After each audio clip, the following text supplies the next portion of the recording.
নজর রাখবো ময়নাগুড়ির দিকে। তুষের বস্তা ঢেকে অভিনব কায়দায় গরু পাচারের চেষ্টা রুখে দিলেন স্থানীয় যুবকেরা।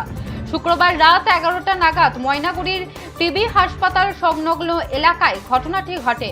গোপন সূত্রে পাচারের খবর পেয়ে আগে থেকে ওত পেতেছিলেন এলাকার কিছু যুবক। একটি সন্দেহভাজন পিকআপ ভ্যান রাস্তায় উঠতেই তারা সেটিকে আটক করেন।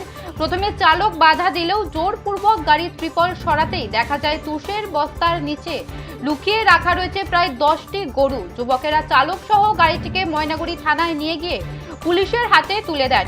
রাতেই ঘটনাস্থলে পৌঁছান ময়নাগুড়ি টাউন মণ্ডলের সভাপতি সঞ্জীব বর্ধন। উদ্ধার হওয়া গরুগুলোকে আপাতত একটি খামারে রাখা হয়েছে। পুলিশ জানিয়েছে পাচার রুখতে এই ধরনের লাগাতার অভিযান জারি থাকবে।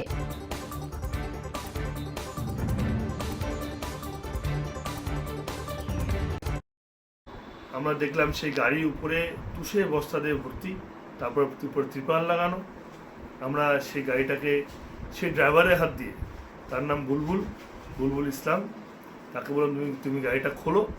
সে গাড়ি খুলতে চাচ্ছিল না, পরে গাড়ি খুললো এবং সেই গাড়ি খোলার পর দেখলাম উপরে তুষের বস্তা, তারপরে বাঁশের মাচা, তার নিচে আমাদের গৌমাতাকে পায়ে ইঞ্জেকশন দিয়ে বেহোশ করা এবং 4টা পাই বাঁধা, গলাটাকে উপর দিকে করে বাঁধা যাতে নড়তে না পারে।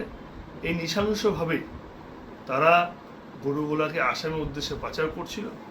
আমরা সেইখানে মন্তাজুল বলেও একজন ব্যক্তিকে পেলাম। সে রাতে অন্ধকারে পালিয়ে যায় এবং রাতের বেলায় আমরা সেই গরুকে এবং গাড়িগুলোকে থানায় নিয়ে আসি।